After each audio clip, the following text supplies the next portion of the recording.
When we start with reinvention, there's a point of dissatisfaction in this. From that dissatisfaction grows the motivation for you to think about, how do I change? How do I reinvent myself so that I get to achieve the goal that I want to achieve? I've had 46 jobs. 46 jobs means that I've reinvented myself many times. As a transformational specialist who has helped thousands change and adapt to a new environment, I've worked within aviation, health, education, finance. I've done a whole heap of cool things, but each of them is about helping people transform. The Create model is the culmination of all of those lessons that I've learned through my own personal life experiences and the things I've seen, and out of that I've gone, how can I help others do that? Uncertainty is so scary because that is where failure happens. We're stepping into lands that we don't know. Is taking us further and further away from our comfort zone. And as we do that,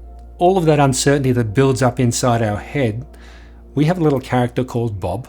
Bob is there to protect us. Some people call it the mind, some people call it ego. Bob's role is to protect us. And to do that, Bob goes, best way for you not to be unsafe is to keep you right where you are now. And that part of being where you are now means I'm going to lie to you. I'm going to tell you stories. I'm going to blow them out of proportion so that you end up going, I'm not going to go over there. That's too scary. I'm going to stay where I am right now. But the problem with that is the world has moved forward. We end up in this land of excuse-itis. Bob is telling us the story. Don't do it because, remember, I saw that other person fail. You've got a high chance of failure. They're not you and you're not them. So who's to say that you're going to fail? And did they really fail? Or did they take a misstep? Reinvention is extremely personal. That's why there's an art to reinvention. What works for me won't necessarily work for you. Because I get easily distracted, and also I work with large groups of people going through reinvention and transformation, there is always a need for a process. The process is create.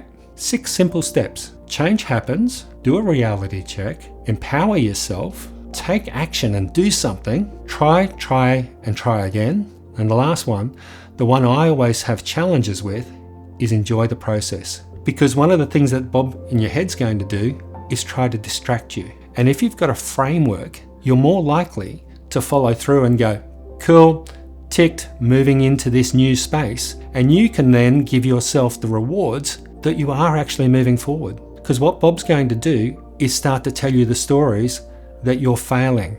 He's going to also then go through that comparisonitis, you know, the one where you look at other people and go, they're nailing this, I'm failing this. When you think about it, that is something that stops us doing it because we go, they're already ahead of us. But inside their head, they've got their own Bob, and that Bob is also doing excuse-itis, comparisonitis, and they're fighting that. They may just have been further along in the process than what you and I are. So let's break them down. Change happens. You think that's an easy thing. Change happens, and it's our response to accept that change has happened. It'll build up for some cases, a job that you're not happy with, and it builds up and builds up and builds up until you are ready to make a change. And then when you make that change, you go, yes, I'm leaving this job. You go to this new job and you go, holy crap, this isn't what I expected. I expected to be comfortable. I expected to be extremely happy. And with change comes the emotions of change. There is a grieving process that happens when you go through any sort of change, even good stuff. So, promotion, I'm a little uncomfortable right now over in this land, in this new world that I so desired. I really wanted to be there. But I was so comfortable in this old land. Maybe I should go back there. Maybe should I? This is Bob doing that story of let's keep you in your comfort zone. And before we move anywhere, there needs to be a level of discomfort because we will not step outside something where we don't have a motivation, a drive to change from where we are to where we need to be. Change happens is about change acceptance, knowing that things are going to happen. I had a friend who told me about one of their friends who had a diagnosis for cancer. They started to talk about treatments and all sorts of things. They didn't listen to any of that because they were still adapting to that their life had changed. They had a new normal that they needed to jump into, but they couldn't jump into it straight away. They needed to grieve and forget about what they were letting go of and what they needed to let go of. Acceptance is not as simple as you think it is. It's not just a switch. You are going to have a whole lot of resistors and factors that are going to make you want to stay stuck to who you were and what your old normal was. And it's only when you go, right, dissatisfaction, I'm ready to move forward, that you can start to go into the next part. And the next part is the reality check. And the reality check is about looking at yourself, giving yourself a good hard analysis, if you like, of who you are, what matters to you, and where do you want to be. In retail, there's a process called GBU, good, bad, ugly. And when they look at the stock, they go, you know what? That was a great seller. We want more of that. Then the bad is, that didn't really work for us. What didn't work and why didn't it work? Okay, well, we can work and adapt that. Cool. That might become a future good for us. And then the ugly is just no. I'm letting go of that. We all have good, bad, and ugly parts to us. Your Bob is going to probably focus on the bad and the ugly. So trying to find the good can be a little challenging sometimes. And that's why it's useful to have a chat to people that know you. People that keep giving you compliments and saying yes to you aren't doing you many favors, because that's just reinforcing Bob's view that you don't need to change. What you really need is people that are going to say, yeah, I agree with most of those things in the good world, but I don't agree with those. And also, here's some bad stuff that you probably are blind to. There's a thing called the Johari window.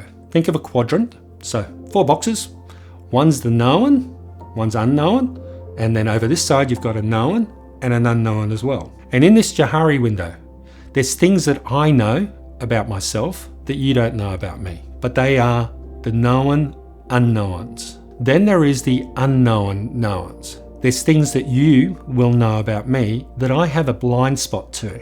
And in that blind spot, it's not helpful because I will never change those things because I can't see them.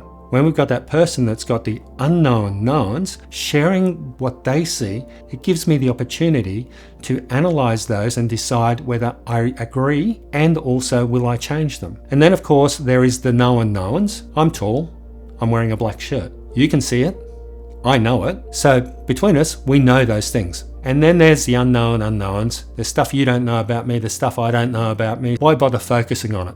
Nobody knows about it. Now, the reason I have brought in the Johari window into this is making sure that you acknowledge you have blind spots and you are looking to confirm those blind spots. There's also another interesting factor that we need to take into account here, and that is our biases and our beliefs and what we believe is true. Just because we believe it's true doesn't make it true. It's built around Bob building up a story that has convinced us that that's true. So if you think you are always right, that's your Bob telling you and convincing you really well that you are always 100% right. And your ego then goes, well, I get offended when anybody even challenges my beliefs. Our beliefs are based on things that we've learned from the past. And who's to say they are right? Having a Bob is really useful because it actually gives you some subjectivity over what you think about yourself. You can then challenge it inside your head without believing that it's at your core level. I can say to Bob, thanks Bob, that's a view, it's one view, but I actually think I can succeed in this. That's why it's really important to do that reality check. Some of us will continue the same behaviors that haven't served us well throughout their whole life. And it's only these days that, it's appropriate for guys because we're probably some of the really bad ones at doing that analysis of ourselves. We can change and we can adapt and we can just be more vulnerable as part of this process. We don't need to be the strong, always right people. Reinvention happens to all of us. And I'm not just talking the life events of reinvention, but the thought process. You might be going for a new job. That's reinvention. You might be thinking about a relationship. That's reinvention. But when you get into, for example, age-related reinvention, I'm too young to be able to go out and try and follow that dream. Or Bob will tell you that until you reach a certain point in your life, and then he'll flip it because he'll know you're not going to believe that anymore, and he'll tell you you're too old. When they hit retirement, they're thinking about, well, what do I do next? A lot of people don't have that view of what is next for me. So then we go into the E. In the empowering space, we go, I'm looking for how to move into this new land. If I knew how to do it, I probably would have already done it. So there is going to be an element of research. You're going to be looking for mentors, you're going to be looking for people that have lived similar examples of that reinvention that you've gone through. You will try and talk to people and go, I'm thinking I want to get into this. And AI makes this really relevant. What does that mean when I move to there?